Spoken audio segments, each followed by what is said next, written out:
अस्सलाम वालेकुम जी। आज हमारा दूसरा सेगमेंट है और इस सेगमेंट में जो है वो हमारे लास्ट सेगमेंट की बना पर कुछ डिफरेंट सवाल होंगे। तो हमारे साथ मौजूद होंगे नवीद इकबाल साहब। टाइम वेस्ट किए बगैर जानते हैं उनसे अगले क्वेश्चंस के आंसर के हमारे जो इस माशरे के अंदर है वो एक स्कूल टीचर होकर तो उन्होंने ट्रेनिंग फील्ड को क्यों अपनाया। जी, मैं आज से तकरीबन 2003 से मैं अपने वालिद ग्रामी के साथ मैं एक अदारा चलाता रहा और वक़्त के साथ साथ जो था वो मैंने मुख्तलिफ़ स्कूल्स की विज़िट किया करने, मुख्तलिफ़ ट्रेनिंग्स को अटेंड किया करना।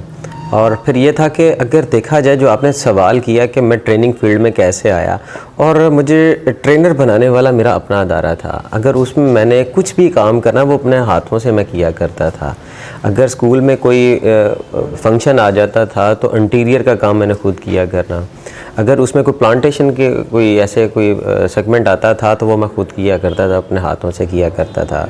स्कूल डिकोर को प्लान अगर कोई आता था तो उसको मैं खुद जो अपने हाथों से किया करता था।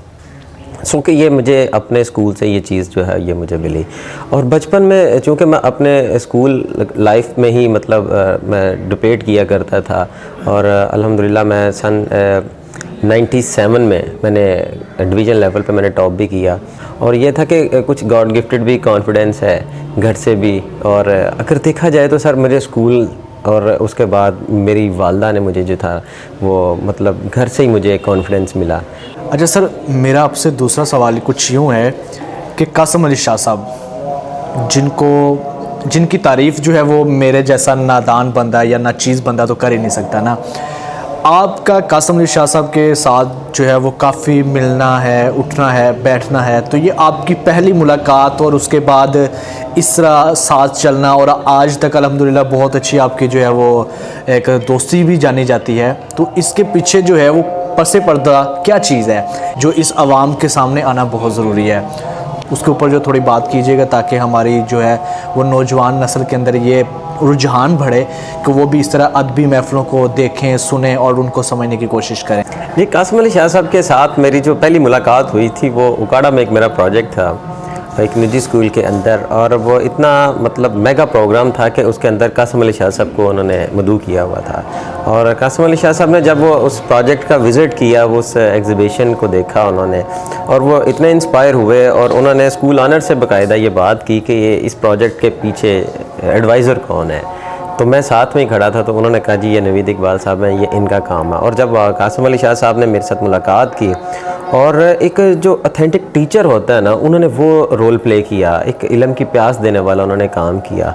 उन्होंने कुछ मेरे से सवाल किया, मैंने कुछ जवाब दिए और उन्होंने मुझे हर काम मेरा रुकवा के और उन्होंने मुझे ट्रेनिंग फील्ड वाली साइड पे कुछ ऐसे मुझे मशवरे दिए कि वो आज मैं उस पर मैं काम कर रहा हूँ और एक बड़ी अच्छी ज़िंदगी में गुजार रहा हूँ। सर, हमारा इसी सेगमेंट का जो है ना वो दूसरा क्वेश्चन कुछ यूँ है कि आपकी नज़र में एक अच्छा उस्ताद या अच्छा टीचर कौन होता है या कैसे बना जा सकता है, इसके ऊपर ज़रा थोड़ी रहनुमाई कीजिएगा।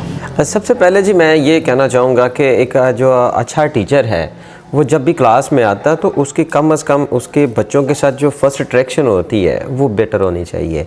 बच्चा घर से अगर परेशान आया है और एक अच्छा टीचर अगर उसको क्लास में मिल गया तो अपने सारे घर की जो परेशानी है वो बोझ उठा के एक साइड पे रख देगा और अपने उस्ताद के साथ एक कनेक्शन बहाल कर लेगा। क्योंकि हमारे माशरे के अंदर हमारा जो इलिटरेट एनवायरनमेंट है उसमें यह है कि घर से भी बच्चा परेशानियों का जो बोझ उठा के स्कूल के या कॉलेज के अंदर आ जाता है। अगर अच्छा टीचर उसको ना मिले तो उसकी परेशानी का जो बर्डन है वो डबल हो जाता है। तो मैं ये कहना चाहूँगा कि उस्ताद एक ऐसा होना चाहिए कि जो आगे फर्स्ट ऑफ ऑल बच्चे की साइकी को पढ़े और उसके अकॉर्डिंग फिर उस पैटर्न पे काम करें। अगर वो बच्चा घर से परेशान आया उसके साथ थोड़ा सा कनेक्शन बहाल करे, कनेक्ट करे। उस्ताद मोहतरम कासिम अली शाह साहब अक्सर कहते होते हैं कि आप बच्चे के साथ कनेक्ट करें, कॉन्टेक्ट ऑटोमेटिकली बन जाएगा। सो मैं चाहूँगा कि उस्ताद को पहले बच्चे की साइकी को पढ़ना बहुत ज़रूरी मैं समझता हूँ। सर, आजकल के दौर के अंदर एजुकेशन की जो डेफिनेशन ली जाती है वो आपकी नज़र में आप क्या डेफिनेशन लेते हैं, वो आप उसको क्या समझते हैं कि एजुकेशन की क्या डेफिनेशन है आज के इस दौर के अंदर? जी, आजकल के इस दौर में अगर एजुकेशन को देखा जा रहा है तो वो सिर्फ़ और सिर्फ तालीम को डिग्रियों की जो है ना वो मत में उसके नाप तोल में देखा जा रहा है कि इसके पास MBA की डिग्री है, इसके पास MPhil की डिग्री है, इसके पास MBBS की डिग्री है। वो लोग इस चीज़ को जो है वो तालीम समझ रहे हैं। मैं समझता हूँ कि एजुकेशन को हम लोग तरबियत में लेके आ रहे हैं ग्रूमिंग पे, कि अगर आपका बच्चा जो है अगर वो वाकई ही पढ़ा लिखा इंसान है, क्या उसके अंदर वाकई इंसानियत नाम की चीज़ है, अगर वो एक डॉक्टर है तो वो वाकई एक अच्छा एक नेक डॉक्टर है, अगर वो इंजीनियर है क्या वाकई वो एक ईमानदार इंजीनियर है, अगर वो जज है तो क्या आया कि वो मेरिट पे फ़ैसले करता है, वो लोगों के साथ उसकी बातचीत करने का तरीक़ाकार कैसा है। तो मैं समझता हूँ कि ये जितने भी हमारे शोबाजात हैं जिनके अंदर हमारे लोग बैठ के पाकिस्तान की खिदमत कर रहे हैं, मैं समझता हूँ कि अगर इनके अंदर ग्रूमिंग नाम की चीज़ हो, तरबियत नाम की चीज़ हो, तो मेरा ख्याल है कि हमारे माशरे में काफ़ी ज़्यादा जो कबाहतें हैं वो ख़त्म होंगी और एक अच्छा सिटीज़न जो है ना वो सामने चलता फिरता नज़र आएगा।